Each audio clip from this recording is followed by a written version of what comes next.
simple cube used for storing office supplies. Or is it? In his book, A Land Unknown, Hell's Dominion, Brian Melvin describes miles and miles of cubes, each one containing a person suffering the same punishment they inflicted on others before they died. Next, on Stories of the Supernatural.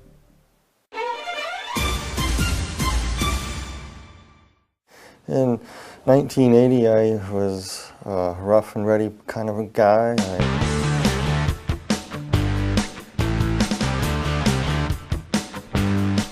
Drank a lot and partied a lot, and I was moved to Tucson, Arizona, and I was working at a construction site, and one of the guys brought some water from Mexico that was contaminated, and I ended up drinking it by accident. Got real sick, contracted cholera, and within about 72 hours I was flat on my back and basically dehydrated. That's when I passed away. I noticed that when I passed on, that of course I wear glasses and I'm very nearsighted. I noticed that, the first thing I noticed is that I wasn't wearing my glasses and I could see clearly across the room. And when I turned my head, I noticed that my body wasn't moving. And I was lifted right out of my body and hovered over my body, looking down at myself and looking around. And next thing I knew, I went through the ceiling of the room I was in, and I was transported into a very, very, very black, dark void.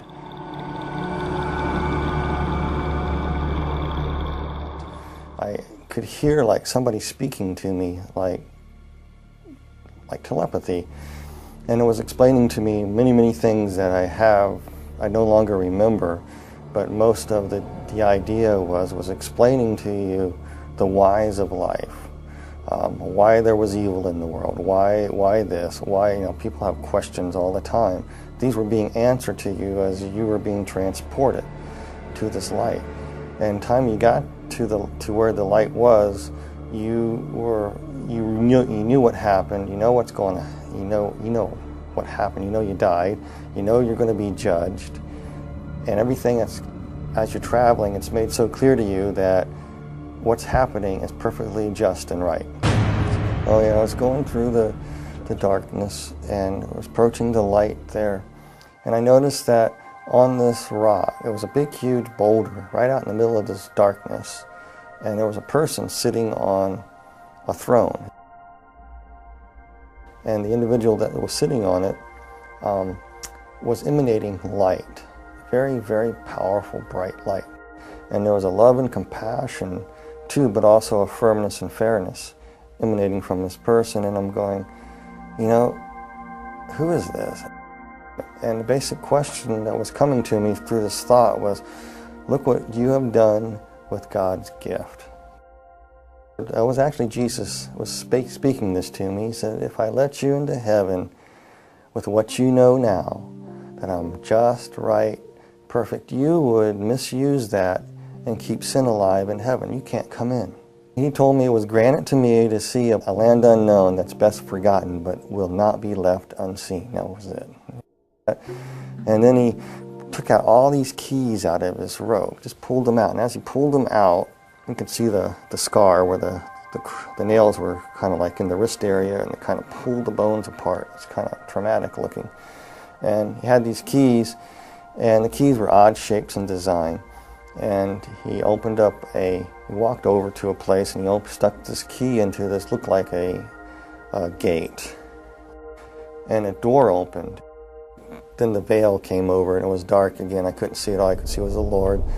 And I was being moved toward this door, and I went through that door into a void. A tornado vortex. It was just going round and round. It was a tunnel, spinning horrendously around, just roaring and roaring and spinning and spinning and spinning.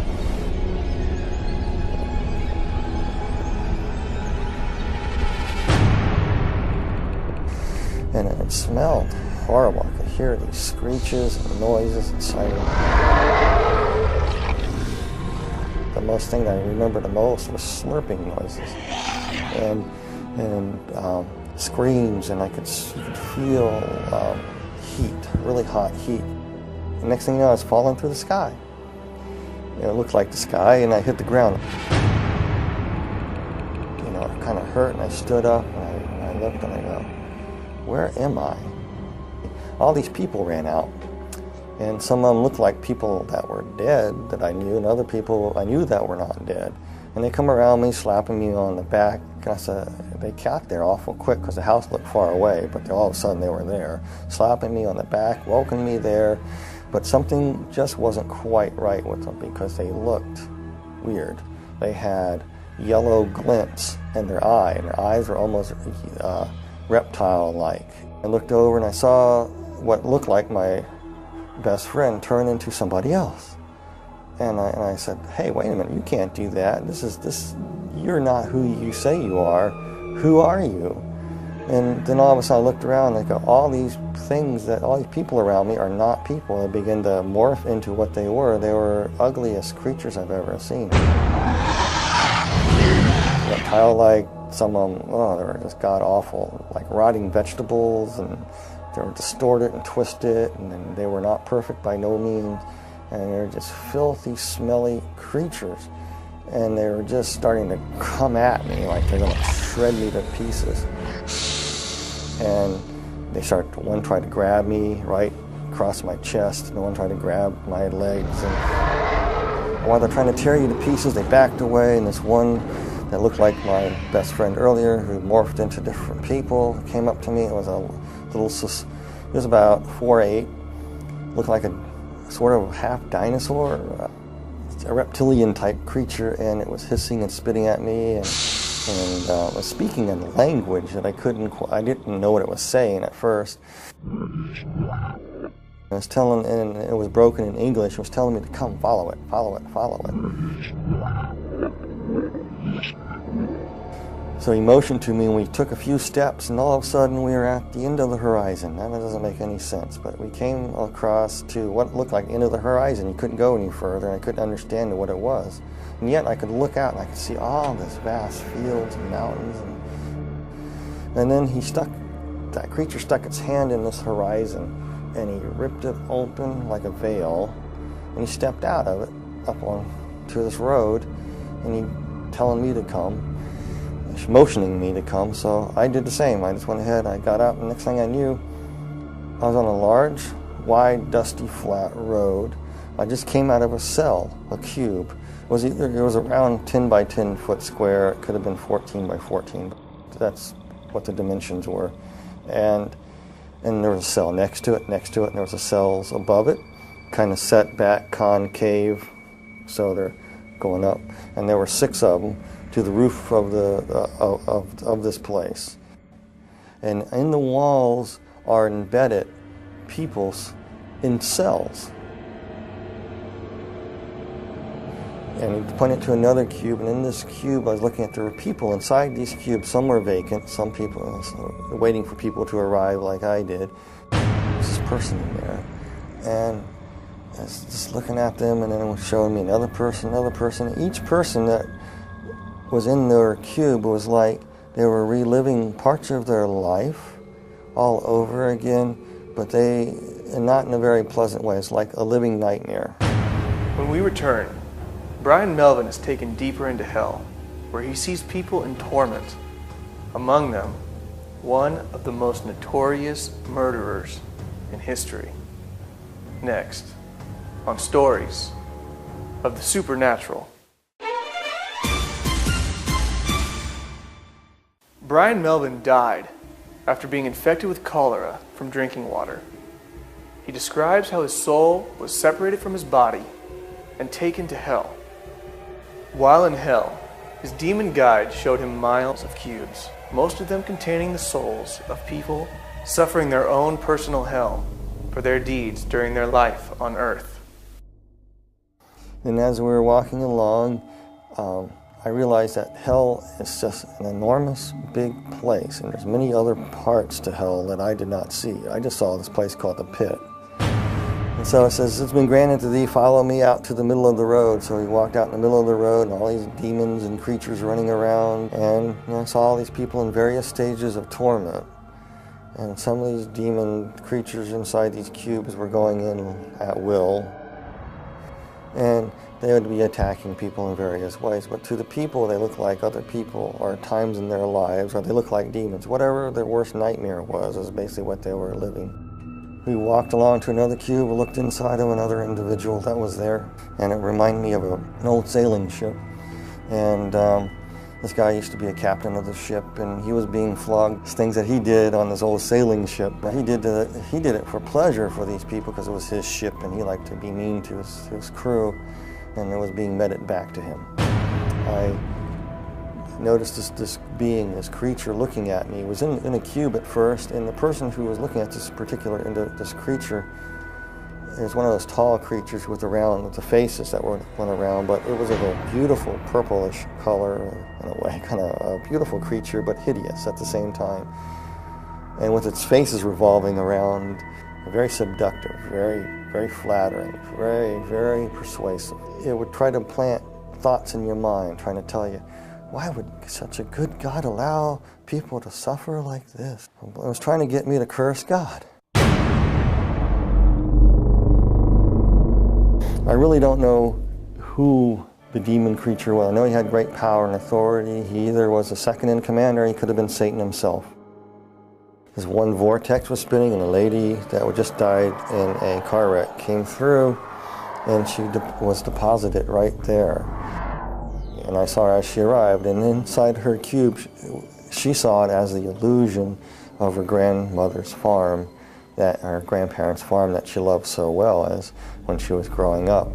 And her grandmother recently passed away too, so she got in this cube, and immediately she thought she was in heaven because there was a grandmother waiting there welcoming me. The grandmother that was actually a demon that gave the illusion of being the grandmother said, "Dear Pudding, you made it to heaven. I'm so glad you're here." And she really thought that she was in paradise. But there was a darker side to her. She would make her children be what she wanted. Her children wanted something else. She wanted them to be this. And if they didn't do it her way, it was the fist. It was verbal abuse. It was cutting down. So as she sat down, I was watching it, and the tree's limbs just grabbed her. And then she realized she was not in paradise. And as we passed some cubes, there were people inside, and they were trapped in flames. And it was like their skin was still intact, but they were burning.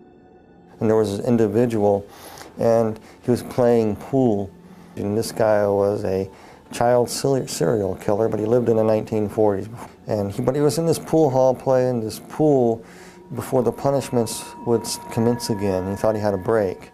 And then these people in there would torment him and come and run and just grab him and tear him up.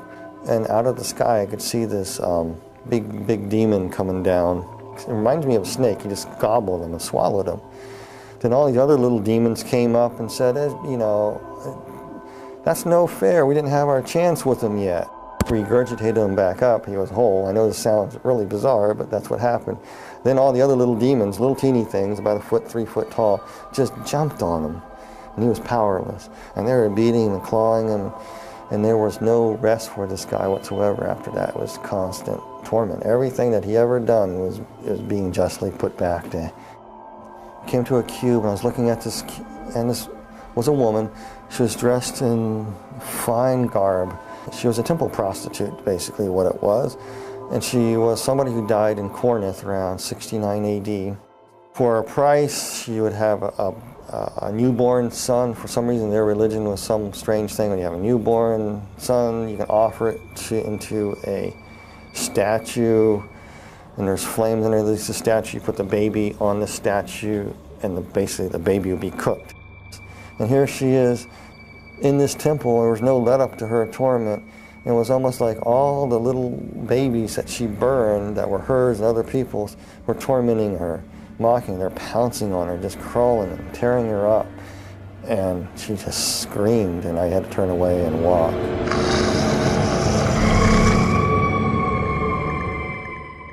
There was an individual that she practiced the black dark craft. She was a witch. I just knew that she was a witch, but she died many hundreds of years ago. But She was trapped in a coffin, scratching, trying to get out. She couldn't get out. She was in that position for years and years and years and years, hundreds of years. And then finally, when she got it open, all the demons would pounce on her. And we walked on to another cube. We looked in this other cube on this row, and there was another lady. And she believed that Mother Earth could save her. And then if she honored the trees and the rocks, and she was into this nature thing, and part of their religious practice that she would practice would be getting out in the fields and dancing around a fire with a bunch of other people doing the same. The people that she thought that she was with were actually demons, and they would come up to her and say, "You did this." They pick up a stone. You say, "The stone will save you here," and they smacked her with it. So she was standing there, and the demons reached down there and reached in her mouth, ripped out her tongue and part of her thing, and says, "You talk bad? Oh, the stones are not going to save you. Nobody can save you." Then they ripped off her, just actually took her skin and just peeled it off. It was really slow and agonizing to shreds. It done nothing to the skeletons. Then they took the bones and broke the bones, and she felt everything. Then her body would come back together. The flesh would come back together, and she'd be whole again, and it would start all over again. A different scene would happen. And some of the cruelest people on earth were in these. You know, some people, I don't like to say names of people or anything like that, but I will, you know, this one particular individual is definitely there, and everybody knows who it is. It's Adolf Hitler. Hitler was sitting in a cube. The cube was open, and it was just burning flames. He's just sitting there burning. And his flesh wasn't burning, and he had this hideous look on his face. And as he was burning, the flesh would be rotting, and he was feeling every bit of it. It was almost like every oven of the gas, of the concentration camps, all the tortures that went on there were being meted back to him in one intense flaming bit of stoked up white hot heat that would rot his flesh away at the same time, make him ashes, come back. He was just being tormented like that. He was just, I remember having this weird look on his eyes.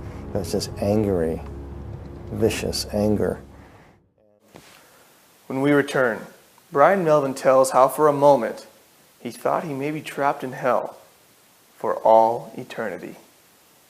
And we were walking in another segment of hell near the back recesses of the wall, another segment of the deep dark pit. And we're coming to this one pit there was one place, and the cube was open, and inside there this demon was trying to get me to go inside this cube in what looked like a dentist chair. I'm not afraid of dentists at all, but this thing looked like a dentist chair to me, with all these hideous creatures in there trying to say, "This is where you are going. And they want you in this cube here." And they were trying to get me in there, and I didn't want to go. And this part is very hard for me, because you got to understand, you are so scared. This whole time you're there, you're just saying, "Jesus Christ, Jesus Christ, Jesus Christ." By that time, I was probably saying "Jesus Christ" so fast, Jesus Christ so fast, that it was a blur. That's all I can say. They wanted me in this cube, and I was scared. I didn't want to go in this thing. And like I said, throughout the whole time, you felt a connection with somebody from above, the Lord. And then all of a sudden, you could feel something coming for you. I was so petrified, I couldn't distinguish what it was. You could feel the footsteps walking behind you, and the ground thundering. And as it closer, whatever it was walking behind me. And I was too scared to turn away to see who it was, because I didn't want these things to rush me and grab me. And all of a sudden, they started coming toward me. And then the presence got right behind me, and they all scattered. And that purplish, big, tall, demonic creature, the regal creature, kind of backed slightly away and kind of bowed and kind of walked out, just kind of slithered on into the mist, into the darkness of hell. And the Lord was carrying me up.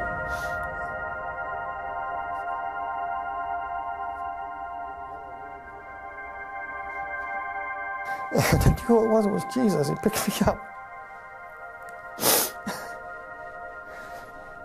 This part I remember, though, so so clearly. He just picked me up in his arms, and I could see where they crucified him.